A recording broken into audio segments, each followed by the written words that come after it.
بتهتز في محطات المترو القديمة، الركاب مرعوبين والنور بيقطع وزومبي بيخرج من بين القضبان، عينيه بتلمع وريحة الملوخية طايرة من صدره.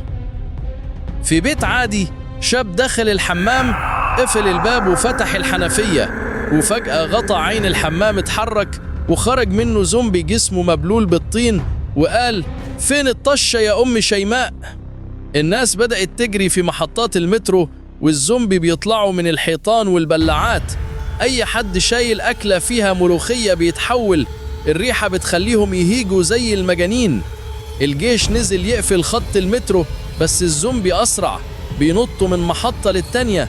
واحد منهم عض راجل كان شارب شوربة فيها ريحة ملوخية وتحول في لحظة. باحث شاف بردية فرعونية مكتوب فيها: الطشة تفتح باب الملعونين، وفهم إن الملوخية هي المفتاح.